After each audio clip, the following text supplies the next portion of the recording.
Estenda suas mãos para cá. Aleluia. Caiu uma cola ali, quer que eu olhe? Cuidado. Essa escola é o ouro do negócio. Ah, meu Deus. Pai, eu quero te agradecer pela vida da tua filha, Ana Paula. Toma nas tuas santas mãos de uma maneira grandiosa nessa noite. Espírito Santo de Deus, fala aos nossos corações. Como assim? Eu tenho te pedido que o solo possa ser receptível a essa semente, e aí nós guardarmos, e esse solo seja fértil, e nós possamos frutificar diante daquilo que for ministrado em nossas vidas. Sê com a tua filha, eu oro assim em nome de Jesus, amém, graças a Deus.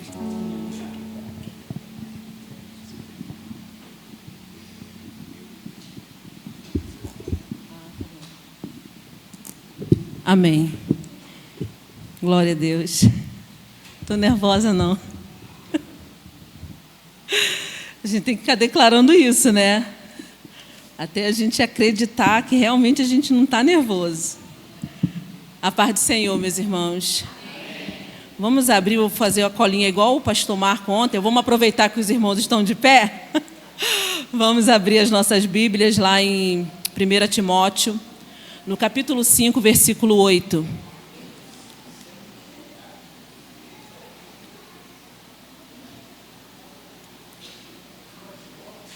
Ah, NVI, a minha não é NVI não, vou ler aqui. Amém, irmãos? Se alguém não cuida de seus parentes, e especialmente dos de sua própria família, negou a fé e é pior que um descrente.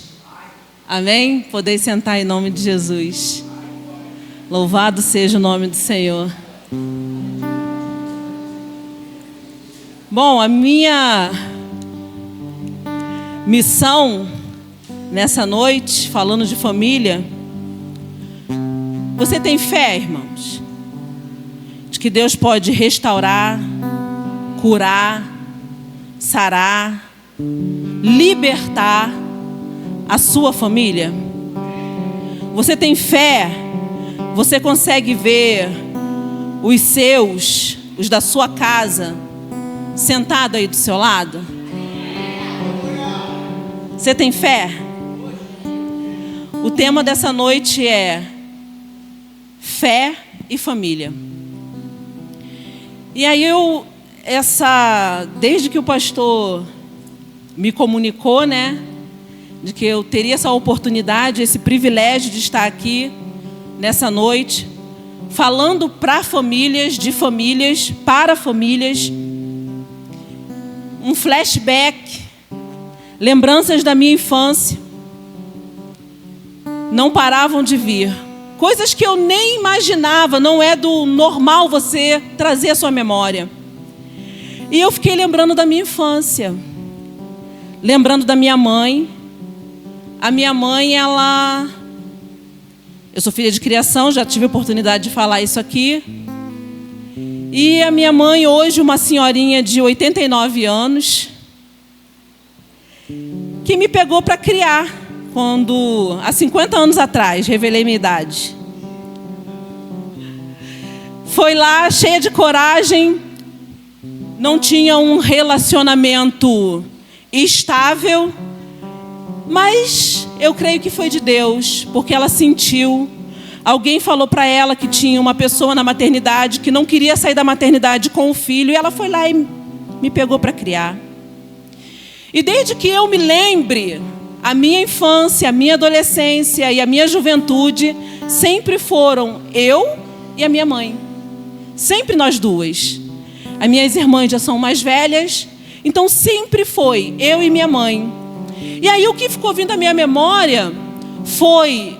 A gente morava em Nilópolis e começou a vir uns flashes na minha cabeça da gente caminhando, eu e minha mãe, passando por Nilópolis, passando por Olinda, Cabral, a pé. A gente não tinha dinheiro de ônibus.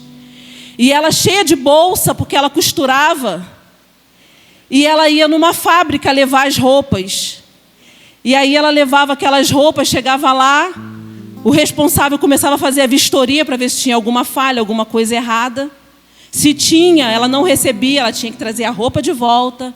Aquele caminho todinho de volta até a gente chegar em casa, com roupas que ela tinha levado, mas que por algum problema, uma bainha torta, uma costura torta, tinha que retornar.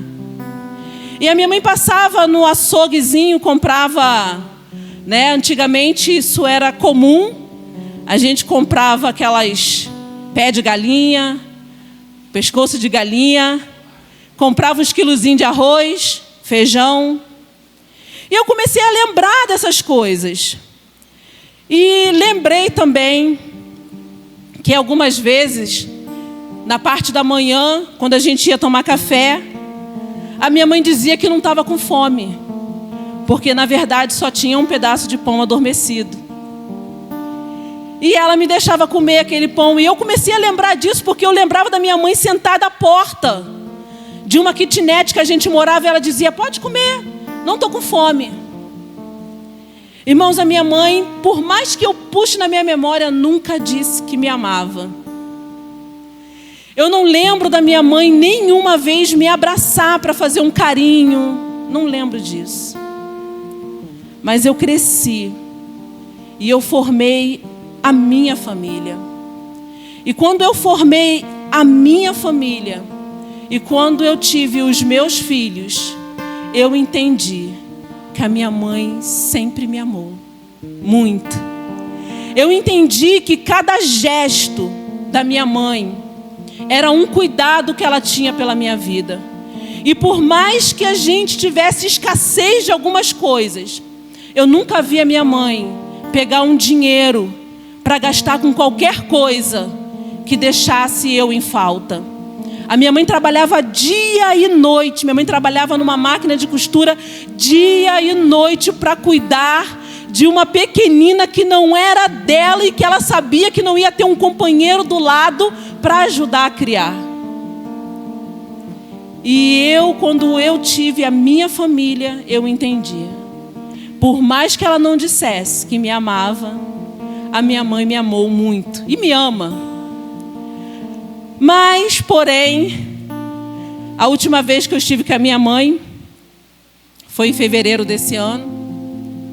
A minha mãe não lembrou de mim. Ela não lembra mais de mim. E aí eu falei: mãe, sou eu, sua filha. Ela: você é minha filha? Eu sou sua mãe? E ela ficava me olhando de cima, embaixo. Mas ela não me reconheceu.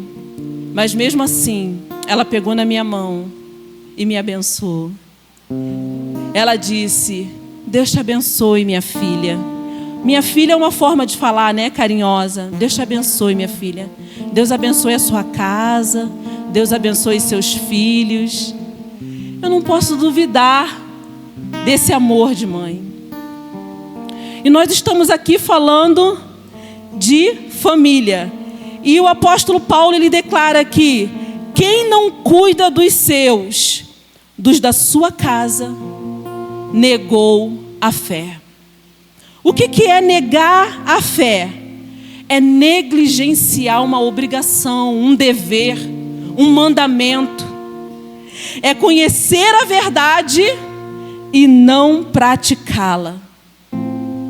Irmãos, eu não vim aqui para falar nenhuma palavra dura, nenhuma palavra que machuque seu coração. Mas negar a fé é conhecer a verdade e não praticá-la. É estar na igreja adorando ao Senhor, servindo a Deus, servindo aos irmãos, mas chegar na sua casa, dentro do seu lar, e maltratar a sua família. É desonrar o seu pai e a sua mãe. É não ser submisso ao seu marido. É o marido destratar e desonrar a esposa. Isso é negar a fé. E Paulo, ele está nos advertindo em relação a isso. Se você não cuida dos seus, principalmente dos da sua casa, você negou a fé. E 1 Pedro 3,7 diz que as orações, elas são interrompidas quando o marido, ele desonra e ele maltrata a esposa.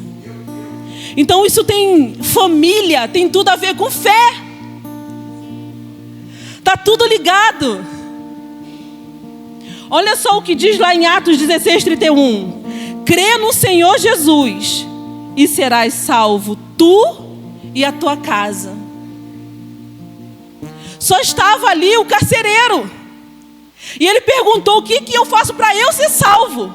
Mas a resposta que ele obteve foi: crê no Senhor Jesus e será salvo tu e a tua casa.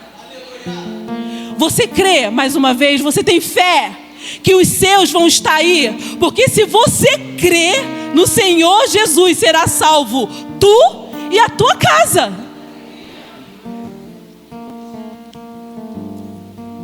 Eu hoje falei assim para mim: eu vou ler o papel. Eu vou ler. Irmãos, eu não leio o papel, mas eu falei: hoje eu vou ler. E o que fazemos em relação à nossa família interfere no plano espiritual. Tudo aquilo que nós fazemos, como já foi declarado aqui, se eu trato mal os meus pais, e é um mandamento que tem promessa, eu não tenho essa promessa na minha vida, porque eu estou desonrando.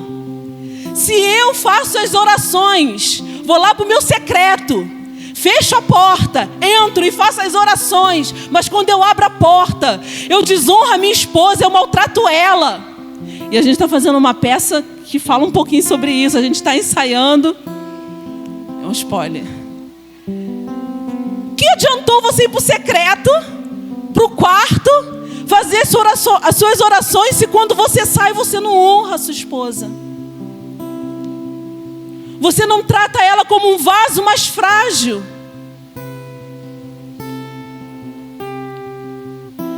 Aí Isaías 49:15 diz assim: haverá mulher que possa esquecer-se do seu filho de peito, de maneira que não se compadeça do filho do seu ventre.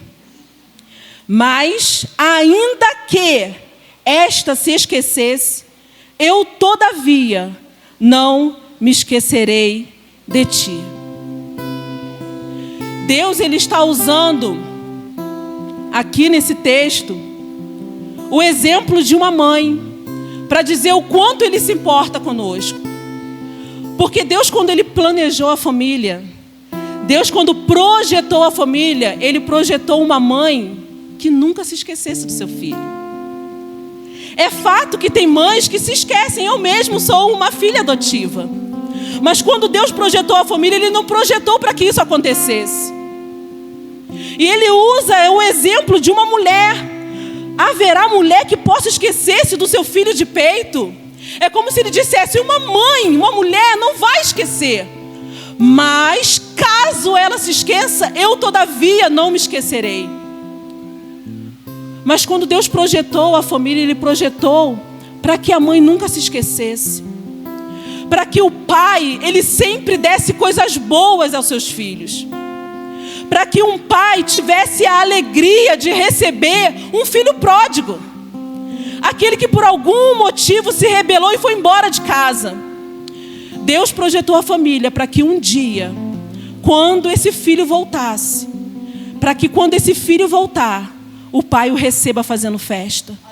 Foi assim que Deus projetou a família. E é por isso que ele usa esses exemplos para dizer que é assim também. É assim no céu. É essa alegria que um pai tem em receber, essa alegria vai ter no céu quando um perdido ele é encontrado. Ele usa o exemplo de um pai. De um pai que é bom. De um pai que nunca deixa faltar o alimento à mesa. Porque o filho, ele lembra e diz: nunca faltou alimento. Irmãos, e quando eu falo isso, não se constranjam. Porque de fato os dias têm sido tão difíceis. E como eu disse da minha infância, houve escassez. Mas há uma diferença muito grande de um pai que negligencia os seus deveres e aquele pai que está lutando para manter o alimento à mesa. É diferente. do que aquele pai que quando sai do seu trabalho, com o seu salário, ao invés de ir no mercado, ao invés de fazer alguma coisa para a sua família, ele vai para um bar, ele vai para algum lugar, e isso traz sofrimento à sua família. Mas Deus não projetou o pai para ser assim. Ele projetou o pai para que, no suor do seu trabalho, sustentasse a sua esposa, sustentasse os seus filhos. E por que, irmãos? Deus, ele usa a família para falar do amor que ele tem por nós. Por que Deus, ele usa esses exemplos da família para falar, para revelar-se a nós? Porque é exatamente isso, a família, ela revela Deus. A família, ela traz uma revelação de Deus. A família, ela prepara, ela é uma preparação para algo maior. É por isso que a gente falou aqui, alguns dias atrás, sobre a dificuldade de algumas pessoas de enxergar Deus como Pai. Porque a família faz essa preparação. Porque o pai, quando ele é o provedor, quando é aquele que cuida, quando ele faz aquele papel ao qual Deus o projetou para ser, quando o filho, ele tem um encontro com Deus, ele reconhece em Deus a figura do pai. E ele logo entende que Deus, ele é provedor. Ele logo entende que Deus cuida, que Deus ama. Mas quando na família não existe isso, e alguém da família ou toda a família chegam para Deus, elas têm essa dificuldade. Elas não conseguem enxergar Deus como pai, porque houve um bloqueio dentro da família. E aí elas veem Deus como Senhor, mas elas não conseguem ver Deus como pai. Porque a família falhou nesse papel. Porque o pai não teve esse cuidado. Assim também, e aí eu, fazendo esse estudo, eu entendi porque tão facilmente, tão rapidamente, eu identifiquei que Deus, ele é pai. Eu já falei, eu já tive a oportunidade de falar aqui que um dia eu estava lá no templo de baixo, falando, pai, pai, e de repente eu entendi. Eu já tinha alguns anos de caminhada e de repente eu entendi. Eu tenho um pai. Lá embaixo, quando o templo era lá embaixo, eu falei, eu tenho um pai. Deus é meu pai. Nesse dia eu entendi. E aí, fazendo esse estudo, eu entendi por quê. Como eu disse, a minha mãe nunca me abraçou. A minha mãe nunca me beijou. A minha mãe nunca fez declarações de amor para mim. A minha mãe, eu já tive a oportunidade de dizer, ela saiu de Belém do Pará com 14 ou 15 anos de idade, com a minha irmã mais velha, num navio clandestinamente para o Rio de Janeiro. Ficou na rua até ser recolhida por uma família, trabalhou como empregada doméstica. Enfim, a minha mãe, ela nunca soube fazer essas declarações de amor. E como eu sou uma filha adotada, e eu nunca tive problemas com a figura paterna. Deus, ele me guardou, eu não tive figuras masculinas na minha vida para que eu tivesse algum tipo de problema ou dificuldade com isso. A minha mãe sempre foi muito só eu e ela. Ela dava umas saidinhas, mas sempre foi eu e ela. E eu facilmente identifiquei Deus como pai, por quê? Porque a minha mãe sempre proveu na minha vida. Ela sempre cuidou. Então eu não tinha dificuldade com a figura que provê, com a figura que cuida. Eu não tive essa dificuldade. Mas eu tive dificuldade para me relacionar com o Espírito Santo. Porque o Espírito Santo também, ele revela algo de tremendo sobre a família, ou a família também revela algo. Quando o pai e a mãe estão reunidos, estão juntos, E os filhos chegam da escola, do trabalho. E se alguma coisa está diferente, quem é que percebe? É a mãe. Quem é que consola? Quem é que tem palavras de consolo? Quem é que abraça? E aí eu tive dificuldade em me relacionar com o Espírito Santo dessa maneira, porque eu não tive isso na minha infância, na minha juventude eu não tive. Mas eu tive uma pessoa que provia na minha vida. E quando a gente não tem esse carinho, esse alguém para nos dar consolo nos momentos de dificuldade, nos momentos que a gente passa de dores, a gente tem dificuldade de se relacionar. Porque a família, ela dá essa visão de quem é o Espírito Santo. Então a família, ela é muito importante. Fé e família estão relacionados. E é por isso que o mundo, que lá fora, tentam de todas as maneiras descaracterizar a família. Tentam de qualquer maneira tirar, sabe, o projeto que Deus fez para a família. E quando você olha para as famílias lá de fora, você não tem associação nenhuma com Deus. Não tem como. E o mundo tenta fazer com que as famílias que estão aqui possam, de alguma maneira, viver como as famílias que estão vivendo lá fora. Mas há poder no sangue de Jesus. Porque nós estamos aqui lutando pela nossa família. Nós estamos aqui lutando pela nossa casa. Nós estamos aqui cuidando dos nossos.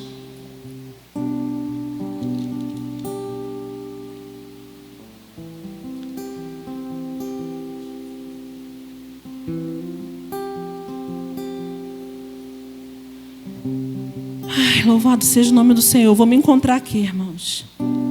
Deixa eu ver o meu tempinho. Ainda tem. E aí, eu lembrei de uma passagem que há muito tempo eu não me dedicava um pouco mais a ela.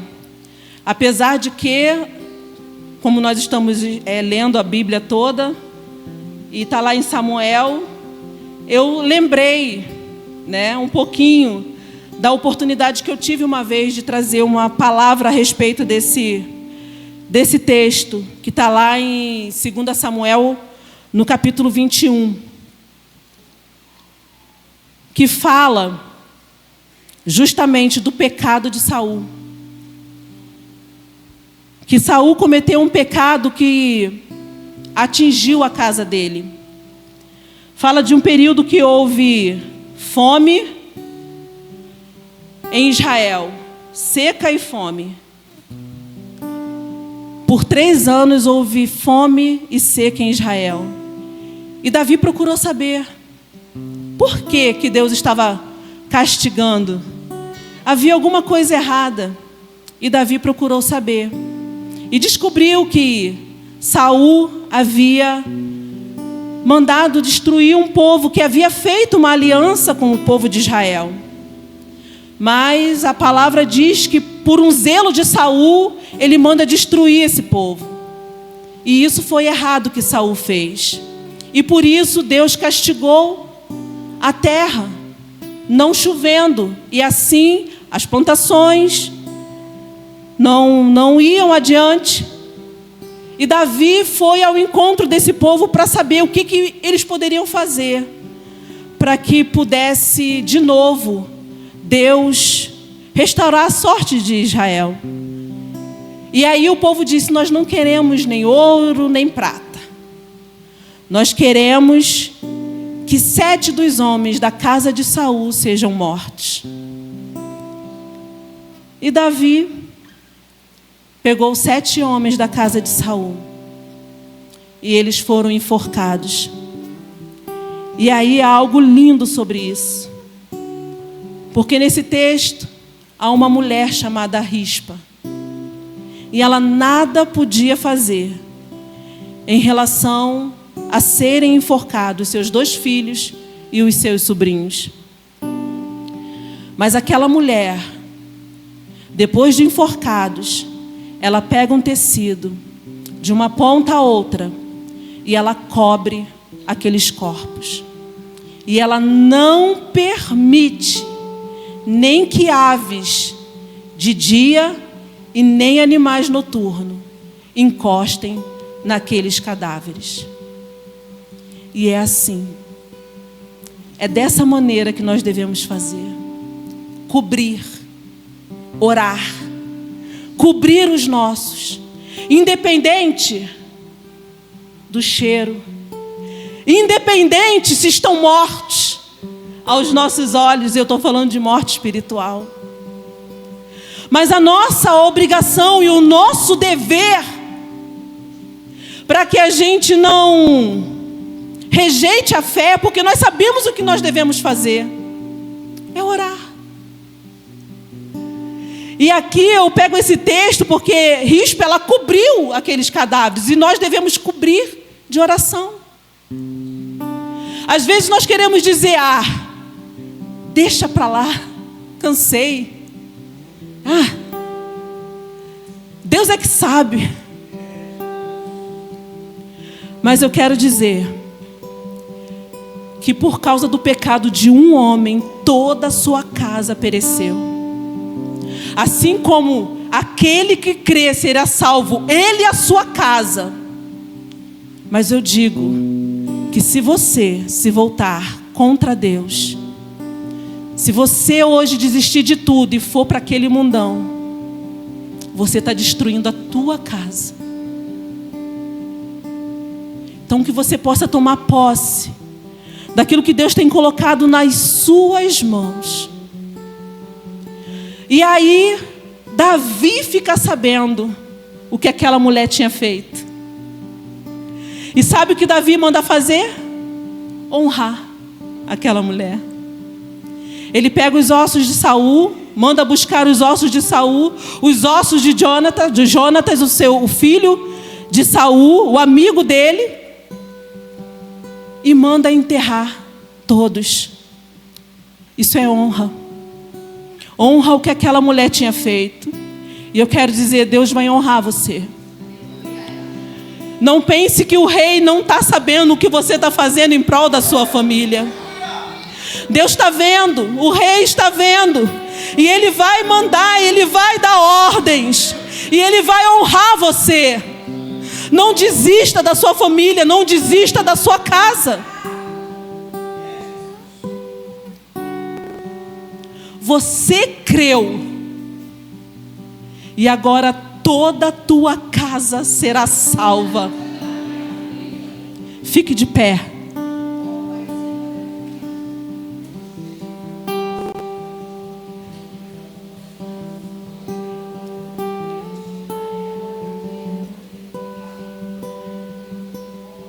Irmãos,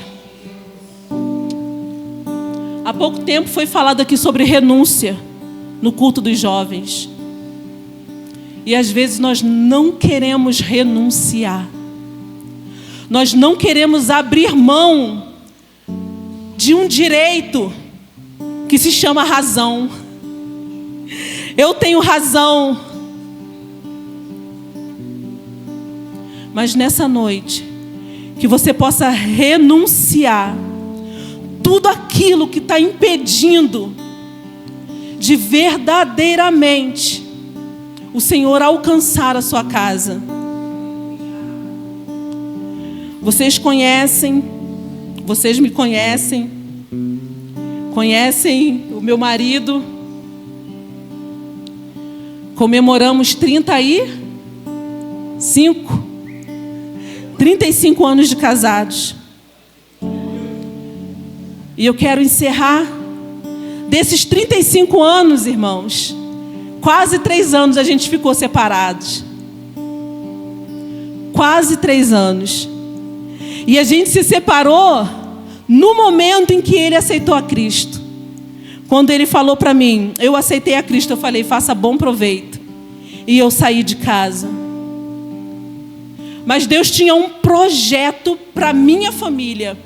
E esse projeto que Deus tinha para mim, individualmente, para ele, individualmente, para os nossos filhos, individualmente, só aconteceria como família. Se estivéssemos todos juntos e não separados. Às vezes nós escutamos isso, Deus tem um projeto na tua vida, Deus tem um projeto na tua vida. Mas se você tem uma família, Deus não tem um projeto só para você. Deus tem um projeto para a tua casa. E aí, ficamos separados. Irmãos, eu vou dizer para vocês uma coisa, eu não queria voltar.